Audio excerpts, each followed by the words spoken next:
Sejam bem-vindas a mais um Café com Elas. Hoje a gente conversa com a Norma Braga. Ela é teóloga, é doutora em literatura e consultora de imagem. E a gente vai falar sobre um tema que é muito caro para nós mulheres, que é a beleza. E a gente vai ver a beleza do ponto de vista bíblico, né? A beleza que reflete a glória de Jesus e como a gente pode redimir a beleza e a estética dentro do nosso contexto cristão. A Norma já entrou, vi aqui, vou aceitar o convite dela para ela entrar.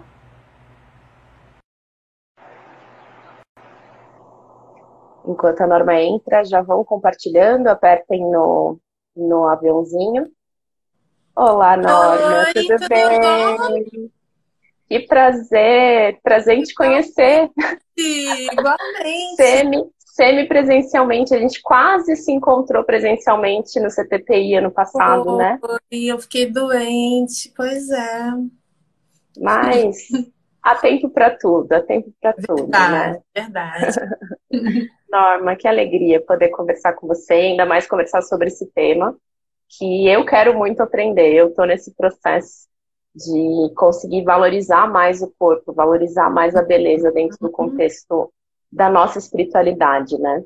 E é interessante que foi ontem, acho, ontem a gente conversou com a Karen Bomilcar sobre o quanto a gente precisa resgatar o nosso corpo, né? E entender que o corpo faz parte da nossa cosmovisão bíblica, né? Que o corpo vai ser redimido. E o quanto eu acho que a beleza entra nisso também, né? E a É. estética. Então, eu tô bem empolgada pelo nosso bate-papo. Ah, que legal. E para a gente começar, eu queria que você me contasse assim, como que surgiu o seu interesse nessa intersecção? Conta um pouco pra gente assim da sua história, né, do seu trajeto até chegar nesse ponto de fazer essa intersecção entre teologia e beleza. É, surgiu, na verdade, de uma inquietação bem pessoal. Imagina a cena. Eu estou em São Paulo, fazendo a pós-graduação do Jumper em teologia. Aí as aulas acabam e, em vez de eu ir para a biblioteca e ler as coisas que mandaram ler e tal, embora nos cursos que eu fiz não tinha nenhuma leitura para a semana presencial, né? Mas, enfim, eu ficava me culpando. Gente, em vez de eu ir estudar as coisas, eu tô indo para o shopping para experimentar maquiagem. Eu tô indo para o shopping para ver roupa. Até porque, por eu estar numa cidade diferente, né, eu queria experimentar coisas novas e ir em lojas diferentes. Mas eu me sentia extremamente culpada. E, ao mesmo tempo, fazendo aquelas matérias fantásticas com o professor Vadislau Gomes, professor Davi Charles Gomes, apaixonada pelo conteúdo da teologia e lendo que todo, cada mínimo pedacinho, cada centímetro de todos os aspectos da nossa vida estão debaixo da soberania do senhorio de Jesus Cristo. Então, teve uma hora que tudo se chocou. Eu estava dentro de uma sala de aula, prestando atenção na aula e falando com Deus: Senhor, eu tenho que escolher o tema da minha dissertação. Que tema que eu vou escolher? Ah, eu estou interessada nessa questão da idolatria, porque eu ando pensando demais em roupa e maquiagem, eu ando pensando demais na minha imagem. Então, o que eu faço? De repente, veio como um raio pegar esse tema e questionar toda essa culpa que eu estava sentindo. É óbvio que estava exagerado, só que a culpa também estava exagerada. Questionar isso e arrastar toda essa temática para diante de Deus, que era o que eu não estava fazendo. Então foi muito lindo. Foi uma jornada assim de autoconfrontação, em primeiro lugar, e de muito estudo para tentar entender essa questão da imagem em nós como cristãos, de modo geral. Não entrou nessa questão da mulher, né, da feminilidade, mas a questão da imagem, como que é isso e como que a gente se vê, como nós nos vemos como cristãos. É a questão da autoestima, né? Uhum. Enfim, aí a coisa foi. E super deslanchou de um modo fantástico. Eu resolvi vários nós que eu nem sabia que existiam no meu coração. E aí foi muito natural como tudo se encaminhou. Eu percebi que esse meu interesse tão grande pela questão da imagem poderia ser aproveitado dentro de um trabalho mesmo, né? Que Que eu legal. não queria mais ser professora universitária na letras, eu não queria mais dar aula de francês, eu não queria mais fazer revisão, eu não queria fazer nada do que eu estava fazendo, estava achando tudo muito chato. Mas eu queria continuar escrevendo sobre teologia e eu estava extremamente interessada nessa questão da imagem, e das roupas e da maquiagem e tudo isso. Que Então, legal. juntou tudo. Foi Muito isso. legal.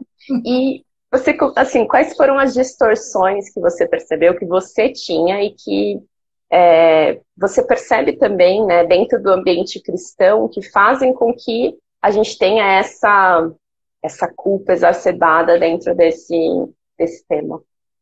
Sim, exatamente o que você falou, essa questão do corpo, né?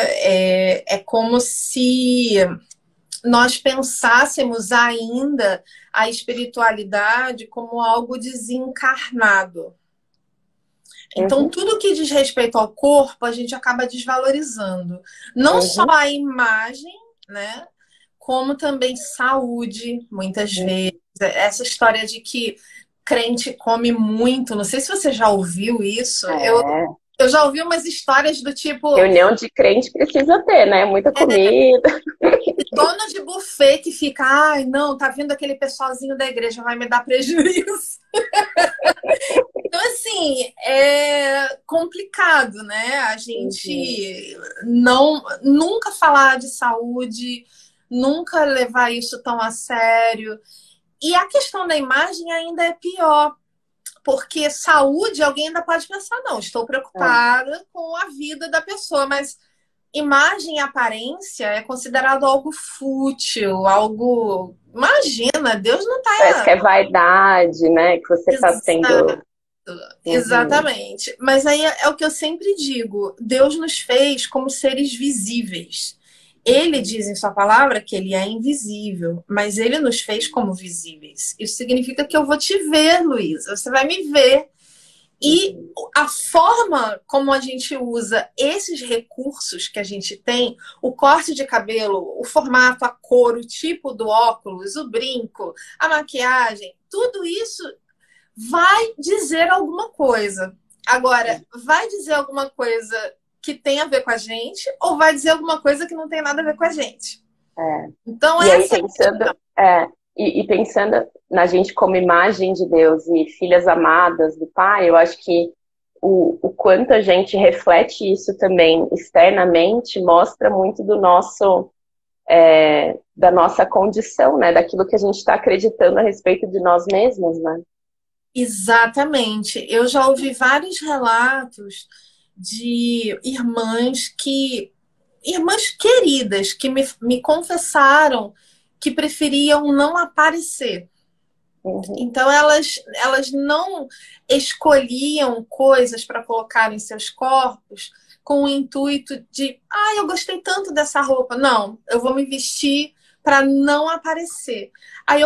É aí que eu digo a elas, olha, isso não funciona.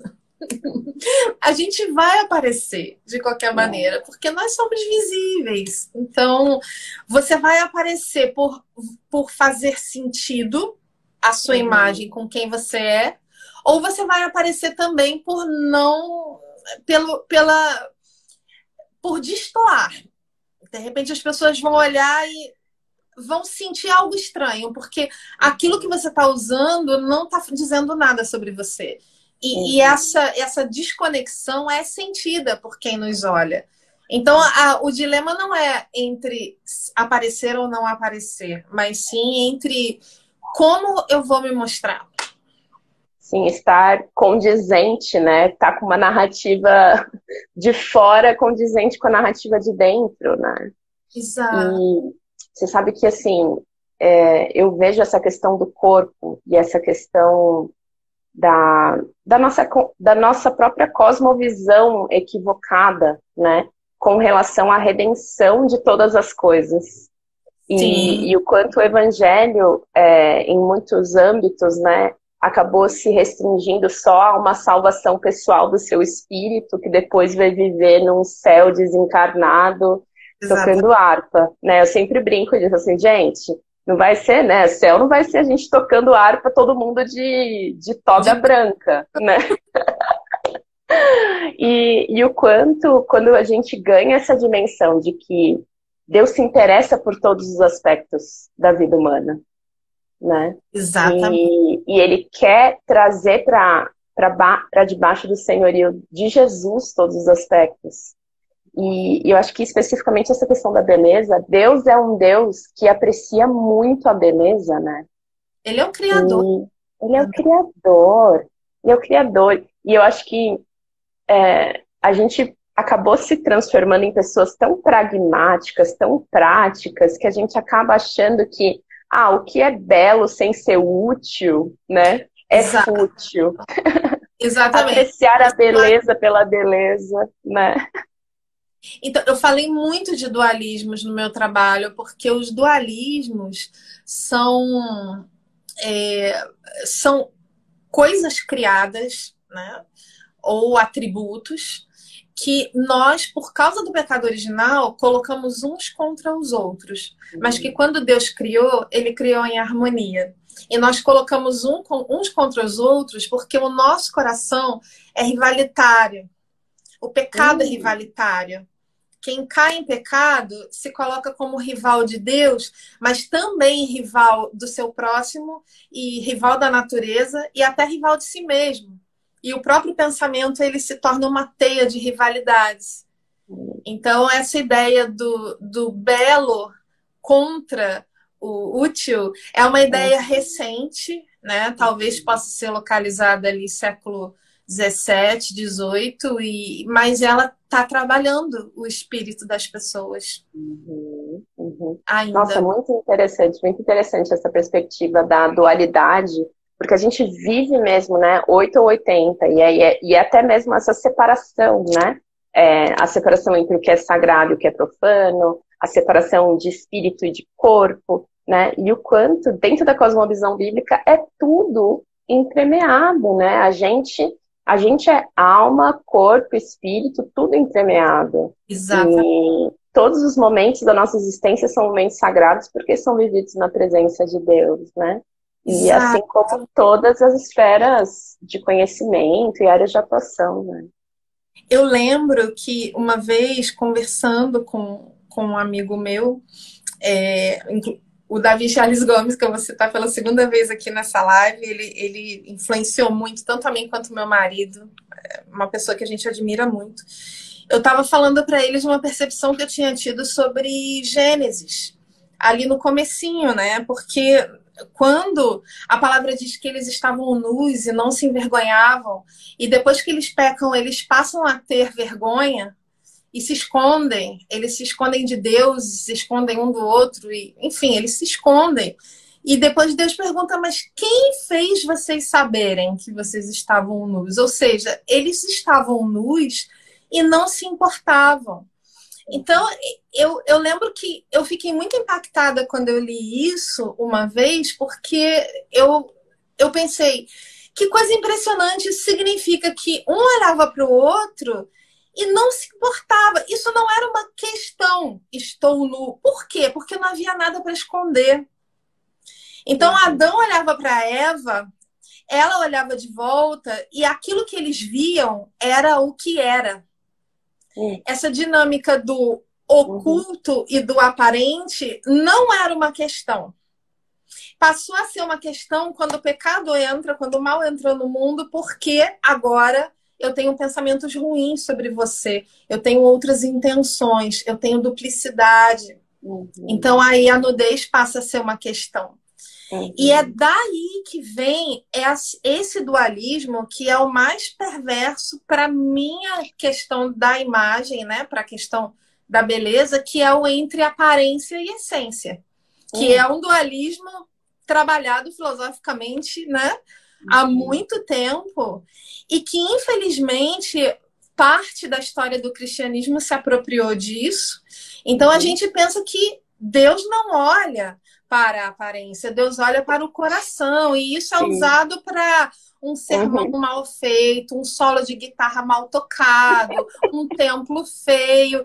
E aí a gente vai, né, propagando essas coisas e esquece que Deus é o dono de tudo. Ele é o dono da É, aparência, ele é o dono da essência. E não é que ele desvaloriza a aparência, porque se ele desvalorizasse, ele não teria criado, por exemplo, um bicho que só serve para ser bonito, como o pavão. Ninguém come pavão. Ninguém faz o é, pavão de pet. Ele só serve para ser bonito.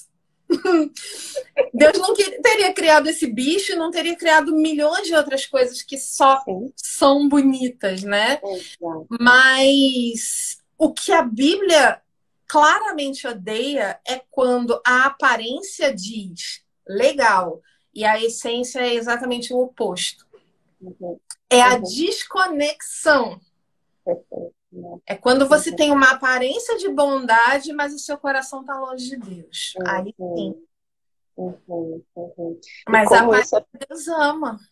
é, Ele como isso é perigoso, né? Assim, a gente, de novo, quando a gente fica no dualismo, a gente corre o risco de valorizar só um dos aspectos, né? E aí, quando a gente integra, a gente entende, opa, eu preciso valorizar os dois aspectos ao mesmo tempo. Não é questão de ou dentro ou fora. É dentro e fora. É fora por meio do dentro e é dentro por meio do fora.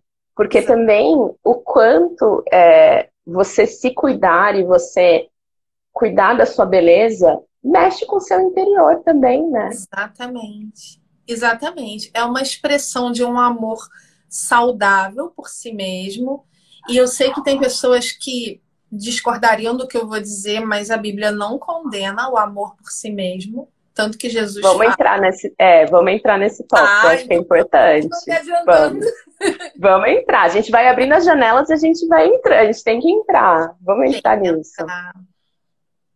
Eu acho que, de fato, assim, tem várias coisas vários conceitos que eu acho que a gente foi deturpando ao longo da nossa história, né, de Foi, igreja. foi E eu acho sim. que essa questão do alto valor, do valor inerente de ser humano e do valor de estar em Cristo, né? A gente pega o nega-se a si mesmo e a gente acha que negue-se a si mesmo é você ter uma atitude de autocondenação, de automutilação, de se achar a pecadora miserável e isso não tem a ver com o cristianismo, muito pelo contrário, né? Paulo falava que miserável homem que sou, né? Mas, graças a Deus por Cristo Jesus, ele continua. Exatamente. Ele não fica no miserável. Exato. Exatamente. E Luísa, deixa eu te fazer uma pergunta. Você já Aham. percebeu se esse sentimento de desvalor, você já fez essa associação de que parece que ele pega mais mulheres do que homens? Sim, com certeza. Com certeza. Pega muito. Pega muito. Eu acho que todas nós, e eu acho que a gente tem essa tendência de se esconder e de se julgar e de julgar a outra, né? Sim, Principalmente ter essa relação de julgamento, e aí a estética acaba ficando no meio disso. Eu acho sim, que dentro dessa questão do amor próprio, entra muito a questão da nossa própria insatisfação com o corpo que Deus nos deu, com o formato que Deus nos deu, com isso. os atributos que Deus nos deu, né? Vamos falar um pouco disso aí, então. O que você tem a dizer com relação à nossa falta de amor próprio? Você falou dessa insatisfação, né, com o corpo. Eu penso que às vezes nós somos muito propensas a nos curvarmos diante de determinadas ideias uniformizantes, padrões que estão à nossa volta, sem questionar, como se fosse uma regra que ninguém anunciou, mas todo mundo mais ou menos segue. Uhum. Eu me beneficio de modo especial da minha idade, tá? Eu vou fazer 51 anos esse ano. As pessoas me olham e não veem, mas enfim, eu Não, gosto de falar não, isso. não dá mesmo, eu não daria isso daí, não.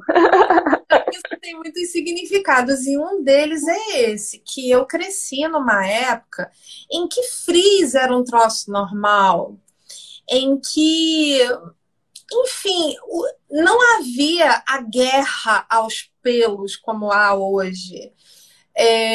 Inclusive até aos pelos masculinos, né? Que é uma coisa super louca. Eu nunca pensei que um dia ia acontecer isso. E esse padrão, essa pressão uniformizadora, ela é mais forte hoje do que na época que eu era adolescente. Porque hoje parece que todo mundo quer ter o rosto com ângulos aqui, um pouco quadradinho, né? E aí tem aqueles fillers, né? Que o pessoal tá colocando A direto. harmonização facial. Todo mundo quer ter o nariz fino, então todo mundo faz contorninho com a sombra. Todo mundo quer ter lábios cheios, bem cheios, então tá todo mundo fazendo maquiagem, ultrapassando a linha da boca ou injetando fillers também. E eu fico olhando isso, eu fico, gente, como nós chegamos a esse ponto? Todo mundo quer ser magérrimo, não é aquela coisa, né? Magro demais. E eu fico. Essa pressão está muito maior hoje. E hoje nós temos muito mais imagens circulando, né? Então, eu recomendaria para essa pessoa que está insatisfeita, em primeiro lugar, ela sondar isso. Até que ponto ela comprou essa ideia dos padrões sem questionar e colocou o valor próprio em cima disso, em vez de entender a maravilha que é Deus ter nos criado tão diferentes uns dos outros. E honrar essa diversidade criacional com o seu coração passa em primeiro lugar por isso, por se gostar. Né? Minha boca é fininha, mas ela é linda, ela é perfeita para o meu rosto, ela se harmoniza muito bem com a proporção do meu rosto e acabou, por exemplo, né? E entender o quanto, assim, Deus, ele é um Deus da diversidade. Eu acho que a diversidade também foi uma palavra capturada pelas nossas narrativas culturais, mas Deus valoriza muito a diversidade. Ele nos fez diversos, ele nos fez em diversos formatos, em diversas cores, em diversas texturas. Exatamente. E isso é para a glória de Deus. Isso é beleza, né? E o quanto a gente não consegue, justamente por... E aí eu vou fazer um outro gancho ali. Nós somos seres imagéticos, né? A gente se comunica através da nossa imagem, mas a gente também capta mensagens através de imagens. Isso. E eu acho que capta mensagens muito mais rapidamente do que num texto, por exemplo. Não é à toa que as imagens e os vídeos são mais propagados, as pessoas têm mais facilidade de assistir um vídeo do que ler um texto, né? E interpretar um texto, né? Só que é que mora o perigo. A gente não foi ensinado a interpretar as imagens e a pegar as mentiras das imagens, né? A gente não tem uma lente da cosmovisão bíblica para a gente assistir algo e falar, opa, isso aí não tem nada a ver, cara. Não vou deixar que isso faça morada no meu coração. Né? Eu não vou ficar insatisfeita porque agora eu estou me comparando com a fulana da televisão que eu tô assistindo, ou a ciclana da rede social que eu tô vendo, né? Tem uma brincadeira que eu faço com os meus filhinhos aqui, quando a gente tá vendo algum filme, a gente gosta muito de assistir sempre em família os filmes pra gente ir fazendo esse filtro, né, essa peneira neles. E aí quando a gente termina um filme, a gente pergunta pra eles, e aí, quais foram as mentiras que a gente pegou, né? Quais foram as mentiras? O que não tem a ver com o que Jesus diz sobre nós, o que Jesus diz sobre o que é uma vida boa, né? E eu acho que a gente falta isso, né? Falta a gente andar vigilantes e atentos, entendendo, cara, eu tô sendo bombardeada por narrativas imagéticas que são contrárias àquilo que meu Senhor e Salvador diz. E eu preciso viver desperta, atenta, para não cair nessas armadilhas, né? Exato. E existe essa crítica, né, que a gente precisa perceber o quanto ela é correta, de que quanto mais você tem, quanto mais restrito o padrão que você apresenta, mais você oferece soluções que tiram dinheiro das pessoas, né? Então, Uhum. sério, né? Uhum. E eu acho que esse é um outro ponto que a gente podia entrar, né? Que tem a ver com essa questão da beleza, o quanto a beleza foi dominada e também usurpada pelo consumo, né? Sim. E estimula, eu acho que principalmente a questão da moda, estimula um consumo exacerbado e sempre trocar, né? Estar de acordo com a última tendência. Como que você vê especificamente isso? Assim? Eu vejo que na minha consultoria existe a priorização do que a pessoa gosta, de fato. Então, se tem algo que não está na moda, e estar na moda não é importante para a pessoa, porque às vezes é, mas muitas vezes não é. Então, existe esse respeito, sabe? Eu digo isso porque eu mesma, antes de fazer formação em consultoria, eu passei por uma consultoria online muito rápida. E eu lembro que a consultora me mandou jogar fora uma peça, porque não estava na moda. Então, assim, eu tô contando isso, obviamente, não vou revelar, né, o nome da consultora, mas assim, porque existe muito essa ideia dentro da consultoria ainda, que para mim é uma ideia que já está ultrapassada, que é a ideia das regras, de que a consultoria existe justamente para encaixar a mulher, ou o homem, né, mas a maioria das pessoas que faz é mulher, encaixar a pessoa em um padrão. Então, ela precisa necessariamente estar super na moda. Então, se a moda diz calças de alfaiataria coloridas, ela vai ter que usar calças de alfaiataria coloridas, não importa se ela não gosta, né? Então, a minha consultoria é muito diferente nesse ponto. Porque é aquilo que a pessoa gosta, aquilo que expressa o que ela quer expressar e que tem a ver de fato com ela. Porque a cor comunica, o formato comunica, o tecido comunica, tem textura, não tem textura, comunica. Isso tudo está dizendo algo. Perfeito, muito legal. Isso é muito sério, né? Porque essa ideia das regras é uma coisa que pode se tornar muito problemática, inclusive quando a gente transporta isso para a teologia, né? Eu nunca me incomodei tanto com a ideia de que você falar dos papéis da mulher na igreja é fazer uma lista do que ela pode e do que ela não pode. E o fundamento, né? Aquilo que faz sentido, a presença feminina nas igrejas, por que Deus quer a presença feminina nas igrejas, aquilo que deixaria a gente, né, entendendo o propósito de Deus, isso se perde. A gente está com muito medo. A gente falou sobre isso, eu falei sobre isso com a Francine, sobre o quanto é mais fácil ter uma lista, né?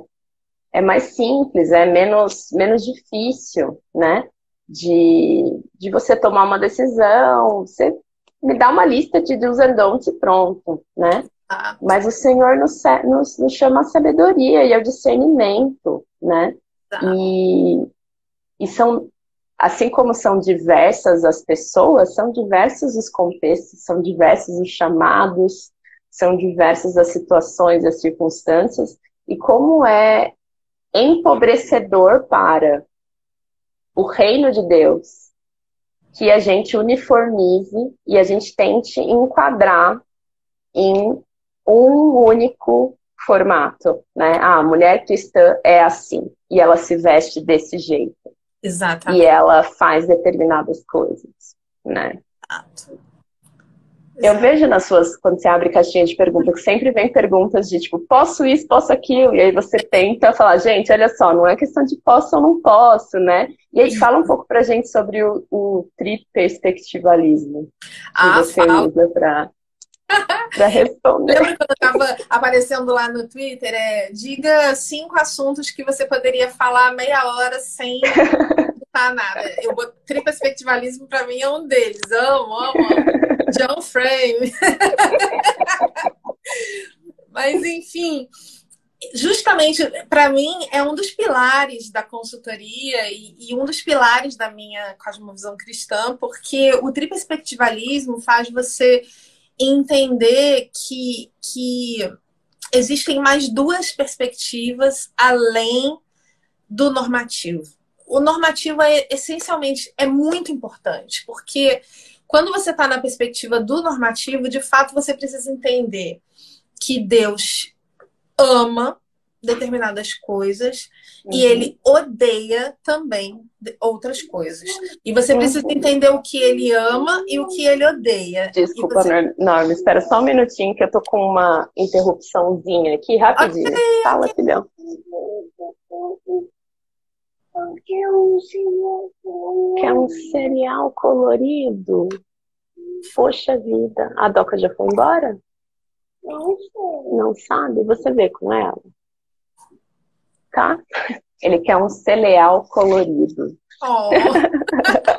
Desculpa. Minhas lives sempre tem algum tipo de interrupçãozinha. Não, nem se preocupe. Mas vamos voltar de onde você está. Você estava falando do normativo, que é Deus gosta de coisas e não gosta de coisas. Ele ama algumas coisas e ele não gosta de outras. Exato. E a gente sabe que ele é todo bondade, todo amor. Então faz sentido o que ele ama e o que ele odeia.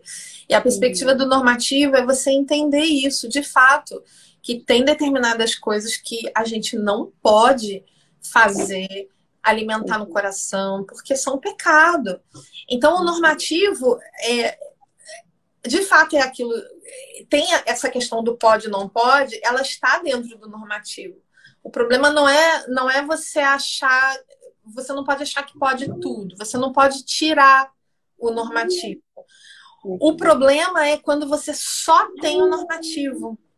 E você perde de vista que aquilo que Deus ama tem um... Espera só um minutinho, Norma. Se você quiser continuar contando para as pessoas, enquanto eu resolvo com ele aqui, eu vou fechar o... Já tá sem som. Continua explicando o conceito. E eu tô ouvindo, eu já volto aqui, só vou resolver aqui a questão. Ok. Então, o problema é você ficar só com o normativo. Então, você começa a ver... Se você só enxerga a perspectiva normativa, a sua visão de mundo fica muito mecânica, porque fica realmente reduzida a regras soltas. Pode isso, não pode aquilo. E aí você não consegue mais conectar esse pode, não pode com... a vida em comunidade, o porquê daquilo e também com o seu coração, porque que isso faz sentido para você. Então, as outras duas perspectivas são a situacional, que é justamente a que enxerga o contexto de vida, a vida em comunidade, a perspectiva histórica, né? O nosso momento, a nossa circunstância. E a terceira é a perspectiva existencial, que é a íntima, é o seu coração. E a coisa mais linda é que dá para fazer esse paralelo com a Trindade, né? Deus acima, normativo, o Pai. Deus entre nós, o Filho, Cristo.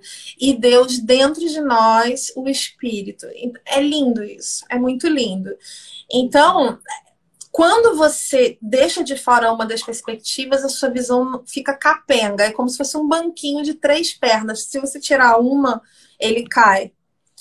E, para mim, as consultorias, elas, de modo geral, até mesmo, assim, consultorias que não tem nada a ver com cosmovisão cristã, elas ainda estão excessivamente normativas. Então, o estilo de vida da pessoa e aquilo que ela ama não são tão importantes quanto as regras, em muitas formas de se fazer consultoria. E na minha, não. Na minha, eu pego tudo. Eu considero aquilo que é lícito na palavra, que seria o normativo para nós, mas eu também considero o contexto da pessoa, para que ela vai se vestir, como é a igreja dela, é muito formal, é pouco formal, né? E o existencial, que é de fato onde está a personalidade, onde estão os gostos, porque se isso não estiver presente, a pessoa se perde.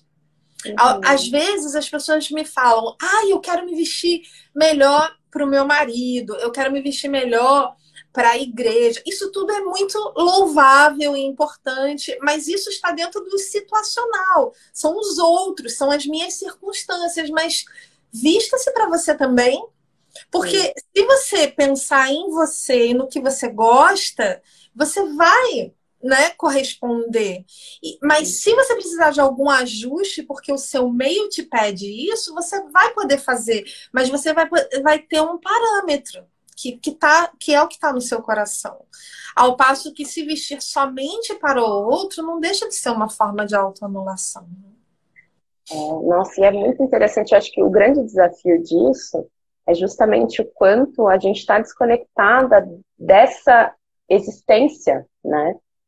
Eu acho que muitas mulheres não sabem o que gostam. Se você for perguntar, o que você gosta? É isso. E acham que não podem desejar, não podem gostar, não podem ter, né? Porque justamente fica nessa autonegação, numa baixa autoestima que faz com que você queira justamente sumir, que você não queira existir, e que não queira expressar a beleza que Deus deu para todas nós, né? Eu acho que isso é muito forte, a gente lembrar disso, que o belo está em todas nós. Exato. Todas nós somos belas, né? E temos essa beleza para ser cuidada e refletida para a glória de Jesus, né? Exatamente. E às vezes as pessoas vêm também com leituras muito seletivas, né? Por exemplo, elas chegam com aquela palavra que diz enganosa é a beleza e vã a formosura, mas a mulher que teme ao Senhor, essa será louvada. Se a gente pegasse só esse versículo, poderia até parecer que Deus está dizendo que a beleza exterior não importa, mas não é isso. A ideia é não seguir apenas pela beleza exterior, e o contexto é a escolha de uma esposa, né? Então, toda a questão da Bíblia é: não separe a beleza interior da exterior. Faça com que a sua beleza exterior reflita a sua interior. E cuidado, porque infelizmente algumas pessoas cuidam muito da beleza exterior, mas o coração está longe de Deus. Então a perspectiva desse versículo é essa.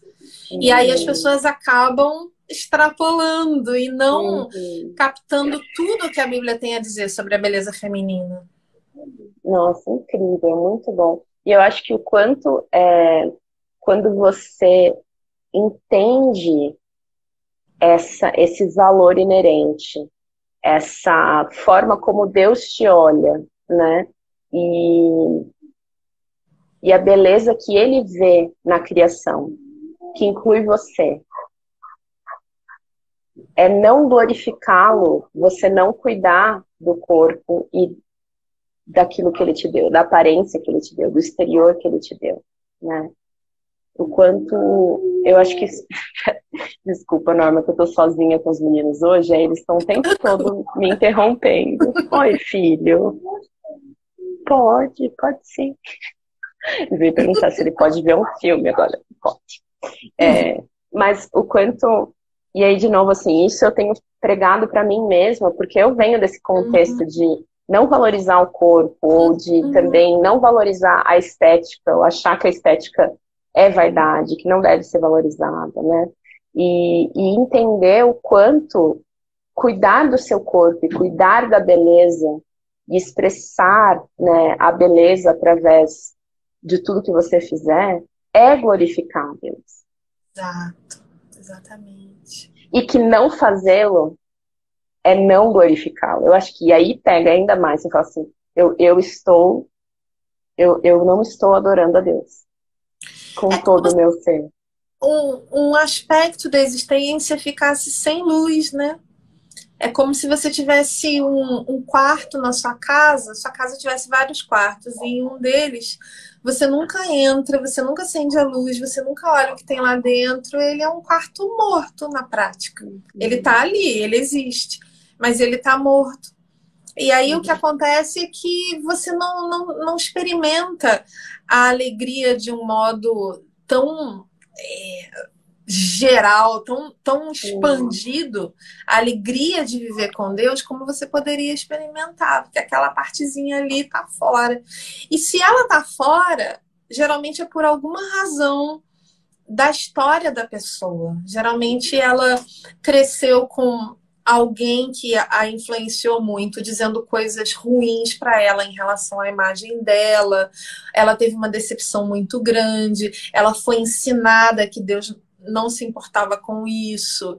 Enfim, né? Sempre tem uma história. Então, eu creio que Deus tem cura para nós nessa parte, né? E que glorificar a Ele com todo o nosso ser vai necessariamente incluir passar por isso, encarar essa questão, porque é inescapável, né? A gente acorda de manhã e a gente vai escovar o dente, pronto, eu já tô olhando para mim, né? E tem gente que fica tão chateada com isso que perde a vontade de sair de casa, perde a vontade de tirar uma foto, porque a gente está sempre criticando, né? O excesso de selfies, o excesso de vídeo, de reels e não sei o quê, mas o problema oposto também existe e é muito comum no nosso meio evangélico, das pessoas que não querem aparecer de jeito nenhum. Então... E acham que isso é um exercício de humildade, né? Às vezes de a pessoa modéstia. transforma aquilo que é dor, né? E que é obscuro na vida, transforma em um motivo de orgulho espiritual. Aí fica mais rígida ainda a questão para ela, fica mais difícil ainda de abordar. E quando ela faz isso, aí é que ela não tem alegria mesmo. Ela pode até ter um sentimento de superioridade, mas não tem alegria. É verdade, é verdade. Nossa, quanta riqueza. E se a gente tivesse que, assim, dar passos práticos, né? A gente fez aqui a cabeça das pessoas de que a beleza importa para Deus e que não é fútil a gente cuidar da nossa aparência, a gente prezar pela beleza e que isso, muito pelo contrário, glorifica a Deus, quando feito com moderação, quando compreendido, né, as tentações com relação ao consumo excessivo e a fazer disso um fim em si mesmo, né? Quais são algumas dicas práticas para quem se convenceu agora, eu preciso cuidar dessa dimensão da minha vida? Quais são os próximos passos? O que são passos práticos que eu preciso fazer? Olhar para si, né? Olhar para si, colocar isso em oração, eu creio que é o primeiro passo. De fato, pedir a ajuda de Deus para que ela olhe para si com o olhar dele. Porque isso é uma coisa que eu digo também no meu trabalho acadêmico e eu sempre falo que quando Jesus manda nós amarmos uns aos outros, é com o amor dele. Porque eu não tenho amor de mim, por mim mesma, independente do amor dele. Ou o meu amor é um reflexo do amor dele, ou ele é um negócio meio esquisito, meio egoísta, meio distorcido.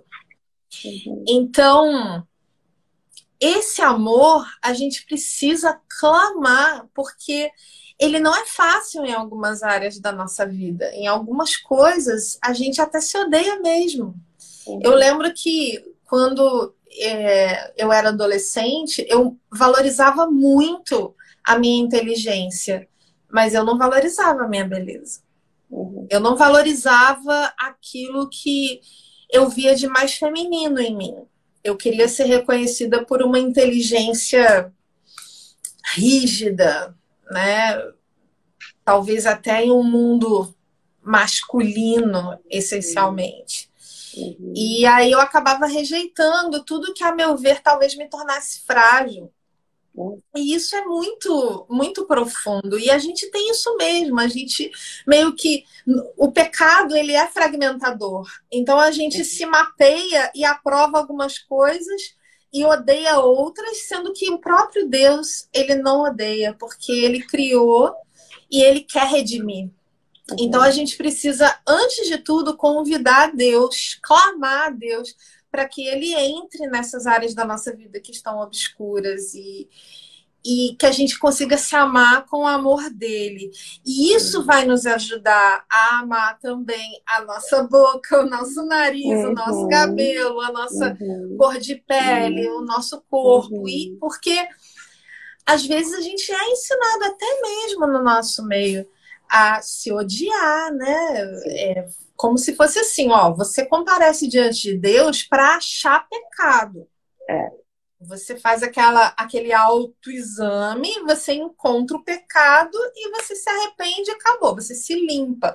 Mas aí, se eu tenho foco só no pecado, vai chegar uma hora que eu vou me olhar no espelho e eu só vou ver um monte de pecados. Eu não vou ver a norma redimida, a norma que foi criada e tem várias coisas que Deus deu que são dons, que são coisas boas, que Ele quer que eu desenvolva, que Ele quer que eu santifique, mas que eu não sou um monte de pecados. Isso não é a minha identidade, né? Então, eu creio que essa é a primeira coisa. É a primeirona. Eu sei que eu não tô falando de nada prático. Aliás, eu sou a pessoa menos prática. Eu também sou super não prática, não tem problema nenhum. Mas eu tô falando do que funcionou para mim de fato. Porque chegou um ponto que eu tava com uma depressão moderada. Antes de reconhecer que essas coisas eram questões para mim, eu realmente estava precisando resolver isso. Essa questão de quem sou eu? Eu descobri que eu não me amava como Deus me ama. E eu pedi a Deus que Ele me amasse e que Ele me ajudasse a que eu me visse com os olhos dele. E isso mudou muito, muito a minha relação íntima comigo mesma. Porque a gente tem uma relação íntima, né? O salmista já dizia, bendize a minha alma ao Senhor, né? O salmista fala com a própria alma. O que eu dizia para mim? Eu dizia coisas horríveis. Eu me xingava intimamente. E eu precisei de um longo processo para reconhecer isso como um pecado, para entender que Deus odiava que eu fizesse isso e Deus queria que eu me amasse com o amor dele, que é o amor que não deixa de ver pecados, mas que também vê o todo, vê aquilo que ele já fez, que ele já redimiu. É um amor com gratidão. Se você só vir pecados, você não vai ter gratidão. E, no entanto, ele já te redimiu. Se você é cristã, ele já te redimiu. Você já dá frutos. O primeiro fruto é o fruto de arrependimento. É o arrependimento da conversão, né? Eu me arrependo de ter estado longe de Deus e eu volto. Esse é o primeiro fruto. Então já tem fruto aí, mesmo que você tenha se convertido há 1 minuto. Então, assim, Deus é muito lindo.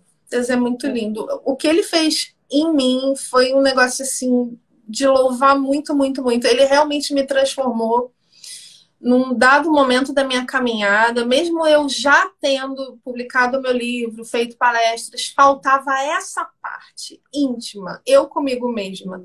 Eu não me tratava bem. E eu descobri isso e ele me curou disso. E por isso eu não posso falar o suficiente. Tudo começa aí. Tudo começa aí. A imagem na parte prática, que é você entender o que fica bem em você, tecidos naturais ou tecidos mais sintéticos, ou formatos quadrados, ou cinturinha marcada, rosinha, tudo isso é muito mais, é muito secundário diante dessa... É quase uma consequência, né? Uma consequência de você ter ajeitado essa sua visão interior, né? Porque daí você vai conseguir expressar exteriormente aquilo que você está vendo interiormente, né? Exatamente. Faz muito sentido.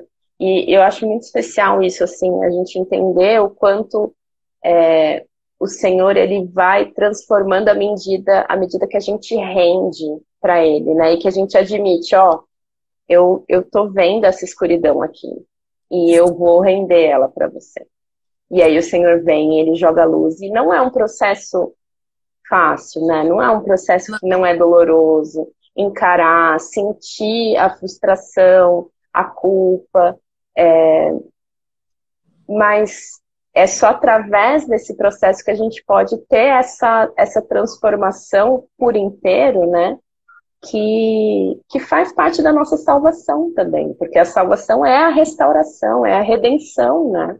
É a nossa inteira purificação, a nossa inteira restauração. Né? Exato. E a gente sabe que é progressivo, né? Uhum. Quem tem 1 ano de conversão vai ser diferente para quem tem 10, para quem tem 20. Vai depender da história familiar, vai depender da qualidade dos relacionamentos que essa pessoa teve e até que ponto ela consegue enxergar isso e rogar a Deus para ser transformada. Vai depender de muitas coisas, mas todos nós estamos nesse caminho. Eu estou falando que eu tinha um problema que me deixava muito triste, mas que eu não conseguia enxergar muito bem quando eu já tinha publicado meu livro e já fazia palestras. Então, daqui a 10 anos, de repente, eu vou estar falando de hoje.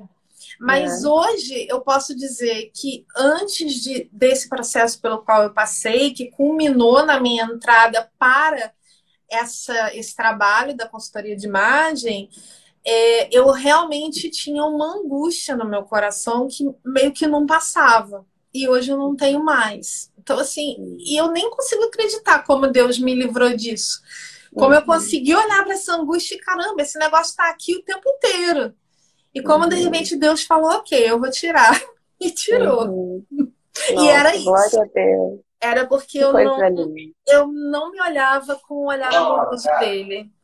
Eu me olhava com um olhar condenatório. Mesmo sendo redimido por Cristo. Espera só um minutinho que a bagunça já entrou de novo aqui. Eu tô numa live. Paulo já estava conversando com o Gabi alto aqui. Mas que, glória a Deus, Norma. Eu acho que isso é muito precioso, que você admita isso e que você fale sobre isso e que você exponha essa vulnerabilidade. E eu acho, de fato, assim, que também a nossa fé anda muito intelectualizada, né? Nós, pós-reforma, talvez um pouco pós-iluminismo, a gente tem tantas coisas maravilhosas, mas a gente ficou muito cabeções, né? Muito na mente. E eu acho que falta a gente redimir as nossas emoções, redimir a nossa autopercepção, trazer um pouco mais da vivência, né, para nossa espiritualidade. Trazer um pouco mais do existencial. Exatamente. Vou apresentar a você qual é a vontade de Deus. Exato. E aí tá tudo aqui. Exato. Aí a gente tem um monte de gente que tem toda a teoria, é PhD em escola bíblica dominical. Tá, ó, se você perguntar o catecismo, sabe de cor e salteado, mas aquilo não reflete em transformação de vida interior. E aí você pensa, gente, por que isso não está acontecendo? Porque aí, tem cantos escondidos. Com a pessoa, quando você tenta ter um relacionamento com a pessoa, aí você vai vendo que tem um monte de coisas básicas que a pessoa não percebeu. E que aparecem no modo dela tratar as outras pessoas, na impaciência, na chateação, no ressentimento, né? Na língua solta demais. E aí você vê que aquela pessoa precisa ser tratada, que ela tem um conhecimento fantástico, mas o coração tá cheio de pontos cegos, né? Você sabe quando que eu fiquei muito impressionada? Eu não vou saber falar o nome dele. Um pregador que foi na Consciência Cristã uma vez, Conrad Biwe, é M-B-E-W-E, o sobrenome. Eu até falei com ele depois, porque eu fiquei apaixonada pela pregação dele. Sabe aquele homem que fala de um lugar de alguém que sabe o que é o sofrimento. Não é que ele falava do sofrimento, mas ele falou para a gente como quem sabe o que é sofrer. E tá falando de sofredor para sofredor. Eu fiquei assim, ó. E aí eu percebi que nós aqui no Brasil estamos com exatamente o que você falou. Está muito intelectualizado por causa desse contraste. Mas enquanto eu estava aqui só tendo, né, as referências daqui, eu não tinha visto isso. E uma pessoa de fora precisou vir para eu entender. Ele veio, sabe, aquela pregação encharcada de existencial, quase como se ele sentasse E do você lado. reconhece, você fala aí, eu consigo reconhecer quando é uma coisa meramente eu estudei a respeito e sei, e outra coisa é eu experimentei isso na minha vida, eu comprovei que isso é verdade, né? Quando você experimentou e comprovou, vem com uma carga diferente, né? Sim. Não que a gente esteja assim, desfazendo dos nossos irmãos que pregam. Não, com certeza. Não, exatamente. Outro foco. Ele trouxe um foco existencial. E aí eu entendi que dava para fazer uma pregação inteira com foco existencial. E, puxa, eu queria ver mais pregações com esse foco. Porque o foco normativo a gente tem e tá muito bom, né? Tá muito bem estabelecido. Agora, vamos diversificar um pouquinho mais, né? Perfeito. Muito bom. E você sabe que, só para a gente ir caminhando para o fim, seu papo, né? A gente vai dá pano para manga. Mas eu acho que tem um outro aspecto com relação ao belo que eu percebo muito também, e a estética em geral, que tem a ver com a ligação disso ao feminino, né? E de justamente da fragilidade ou da futilidade, e disso ser menosprezado como menor mesmo do que né, a emoção é menor do que a razão, o masculino é maior do que o feminino, e a beleza, os dualismos de novo, né? E eu acho que justamente a gente corre o risco, e você falando dessa questão da sua história, né, como alguém que queria estar num ambiente masculino, intelectual, e acabava por, de alguma maneira, menosprezar a beleza para poder estar inserida e ser validada dentro desse contexto, né? Eu acho que muitas de nós, justamente a gente desvaloriza a beleza e o feminino como pensando assim, se eu me importar com isso, eu vou ser tida como alguém fútil, eu vou ser tida como alguém vaidosa, eu vou ser tida como alguém menos inteligente.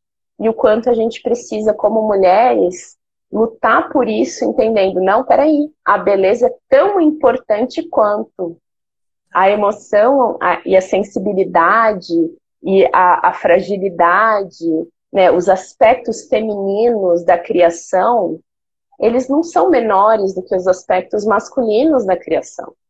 Exatamente. Eles são tão importantes quanto. Exatamente. Né? Deus falou, não é bom que Adão esteja só, não é bom que o homem esteja só. Essa fala, ela daria para escrever uma biblioteca inteira com esse versículo, claro, informada por todo o restante que a Bíblia fala sobre a mulher, mas Deus ali está dizendo que nunca foi o intento dele que o mundo fosse só masculino ou tomado primordialmente por vozes masculinas falando de coisas masculinas, né? E às vezes é um negócio um pouco triste, porque eu vejo que nós reformados, nós temos a melhor teologia, assim, entre aspas, né? Às vezes a gente se coloca dessa forma e não é bem assim, né? Mas, enfim, a gente se coloca dessa forma e, no entanto, às vezes até vozes que não são cristãs estão enxergando melhor esse problema do que nós. Eu lembro que eu li um livro sobre perfumes. A mulher fazer um curso, o nome dela é Alissa Arad, Harad. Ela tem um livro sobre perfumes muito legal. Quem gosta do assunto, né? E ela fazia uma faculdade e ela começou a se apaixonar loucamente, querer conhecer mais sobre perfumes e tal. E quando ela falava sobre isso, ela era menosprezada por todo mundo. Coisa de mulherzinha, entendeu?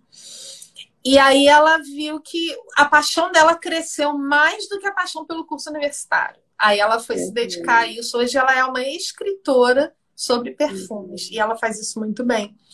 Mas aí ela trata disso, né? E às vezes nós que sabemos que nós não temos nada na Bíblia que nos permita diminuir a mulher diante do homem, diminuir a beleza, diminuir os sentidos, né? Olfato, audição, etc, etc, em relação à razão, que é uma coisa também que vem através da filosofia pra gente, como a razão superior aos sentidos, né? Como se os sentidos... a gente partilha os sentidos com os animais, isso aí é inferior, né? Então tem essa ideia filosófica. Não tem nada na Bíblia que corrobore isso. Nada, nada, nada. Mas a gente é influenciado por todo esse peso histórico e a gente acaba reverberando isso. Então, e nisso a gente deixa de ver a dor das nossas irmãs, né? Que tem uma dor relacionada à imagem, e ninguém fala que isso é importante para Deus. E a pessoa fica ali sem conseguir nem nomear, né? É verdade. Você sabe que tem... Você já leu o livro da Isabelle Ludovico chamado Resgate do Feminino? Não, não li. Gente, é fenomenal. E ela fala justamente disso, da gente resgatar a ternura, a sensibilidade, a beleza no mundo masculinizado, né? Que está super anabolizado dos atributos masculinos. E a gente entendeu quanto esses atributos femininos foram feitos pelo Criador e a harmonia depende que esses atributos estejam tão valorizados quanto, né? E o quanto a gente, como mulher, vem trazer um olhar do belo, um olhar do sensível. A gente naturalmente não é estereotipar, mas a gente tem algo. É só a gente perguntar a questão das cores, né? Você já viu aquele meme que é tipo assim, o homem falando vermelho, vermelho, vermelho, vermelho, e a mulher tipo, não, vermelho escalarte, e tipo... Marcela. A gente tem um olhar aguçado para a beleza, e a gente não é à toa que foi Eva que percebeu a fruta, tá brincando? Aquelas que já vai polemizar a Eva, tadinha. Mas foi ela que notou que a fruta era bonita, né? Então, assim, eu acho que a gente tem um olhar e a gente tem esse chamado de trazer o belo, de trazer o gostoso, o prazeroso, os sentidos de volta para a vida. E a Isabelle fala muito de trazer tudo isso dentro de uma sociedade que ficou super tecnológica, né? Pragmática, formal, prédios, humana, caixas com a mesma cor, né? Então, que a gente aceite esse desafio, né? De resgatar e de trazer essa beleza para o mundo. Sim. Deixa eu dar uma olhada aqui nas nossas perguntas para ver se alguém deixou. Que livros vocês indicam para quem deseja se aprofundar neste assunto? Ai, gente, olha, eu sempre recebo essa pergunta. Eu não tenho livro para indicar sobre esse assunto especificamente. O céu, Norma. Foi essa pergunta que elas estão fazendo. Você está escrevendo um livro sobre isso? Eu estou escrevendo muita coisa. Eu acho que eu estou escrevendo coisa para 5 livros. Mas eu não sei quando que eu vou conseguir finalizar um. Porque tá tudo assim, explodindo. É muita reflexão que está explodindo, que está ganhando mais consistência agora, né? Mas talvez um livro interessante que eu ainda não li, mas que está na minha lista, da Nancy Pearcey, que fala sobre o corpo. Ama Teu Corpo. Foi até lançado agora em português, né? Eu acho que vale muito a pena dar uma olhada. Não é sobre a beleza, mas vai tocar muito nisso. Ele tá Ama Ama Teu Teu Corpo, né? É. Love Thy Body, em inglês. Uhum. Da Nancy Pierce. Da Ótima, ótima indicação. Netflix. Porque, olha, os livros sobre beleza que eu pesquisei até hoje são livros que falam da beleza de Deus, da criação, e mesmo esses, eu encontro coisas que eu não concordo, sabe? Uhum. Então, eu não gosto de indicar um livro que eu acho que acaba reforçando algumas coisas com as quais eu não concordo. Por Uhum. exemplo, o dualismo que opõe a criação divina à criação do homem. Sim. Eu Uhum. enxergo muito isso em coisas que eu li.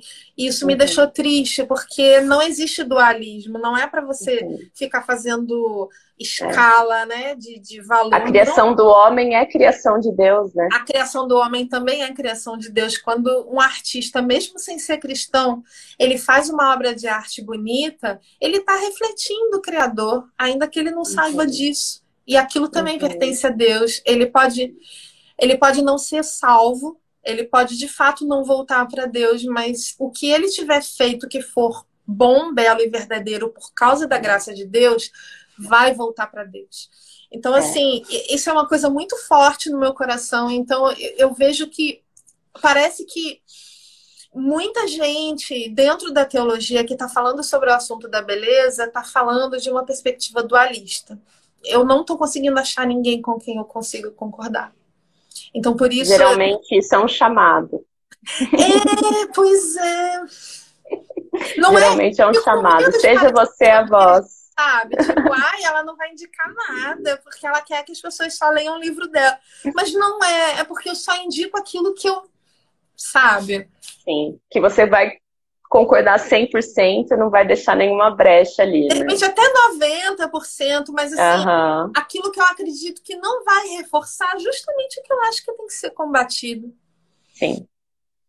Aí tem uma outra pergunta aqui que é: o fato da gente estar numa sociedade que é neurótica com essa questão do belo, como que a gente pode dosar esse cuidado para não cair também nesse outro extremo, né? Então, o neurótico com relação ao belo, ele se situa no outro campo, né? Enquanto, de repente, a pessoa cristã, ela diz, Deus não se importa com a aparência, eu vou ficar só com a essência, e desvaloriza totalmente a aparência, essa outra pessoa já diz o oposto. Então eu vou pensar só na aparência, porque eu não quero pensar na essência. De repente é dolorido, é difícil, é cansativo, eu vou ter que olhar para mim de um modo profundo, eu não quero, então eu vou ficar só com a aparência. Mas geralmente quando a pessoa faz isso, ela se aliena de si mesma. Então ela não está olhando para si. O que ela está olhando? Ela está só no situacional. Ela está pensando naquela aparência que vai lhe possibilitar a admiração do outro, a melhor performance no meio do trabalho, da faculdade, dos vídeos, das lives, da blogueiragem, tudo isso. Então, de fato, fica um negócio muito exteriorizado. Eu achei interessante você usar essa palavra neurótico, né? Porque o neurótico, de fato, é aquele que, né, ele exterioriza demais e às vezes ele tem essa dificuldade de olhar para si. Então é isso, é a outra ponta do dualismo. O negócio é você não fazer o dualismo, é você conseguir olhar para os dois. Eu vou olhar para quem eu sou e eu vou olhar para como eu posso construir, né, utilizar recursos para uma imagem que de fato seja um reflexo de quem eu sou, em gratidão ao Deus que me fez. Então eu reconheço, por exemplo, que eu sou uma pessoa meiga, doce, carinhosa, acolhedora. As pessoas gostam de vir conversar comigo para se aconselhar e tal. Por outro lado, eu às vezes também sou uma pessoa meio muito boba, muito crédula. Eu vou muito na onda das pessoas, eu tenho que tomar cuidado com isso. Mas Deus está me santificando, Deus está fazendo brilhar só a parte boa disso que eu sou. E aí eu reconheço isso, eu sou grata a Deus por isso, e eu gosto de trazer recursos que evidenciam toda essa doçura, todo esse acolhimento. por exemplo. Essa é a uhum, perspectiva da vida cristã. Não é só a uhum. perspectiva da imagem. É verdade, é verdade. Perfeito. Nossa, muito legal. Muito bom, Norma. Obrigada, viu, pelo seu tempo, pela Ah, sua sabedoria transbordante aqui pra gente. Eu gosto sempre de terminar com uma oração, pedindo para você orar por nós e para que a gente possa ter, né, ainda mais experiências dentro dessa área, que nosso coração seja transformado, que a gente possa glorificar a Cristo através da nossa beleza também. certo. Querido Deus, muito obrigada por essa live com essa irmã tão querida, Senhor. Muito obrigada pela comunhão de mentes que o Senhor nos possibilitou nesse curto espaço de tempo. Muito obrigada por toda a experiência que o Senhor está nos possibilitando ter, por toda a sabedoria que o Senhor tem transmitido a cada um de seus filhos, Pai.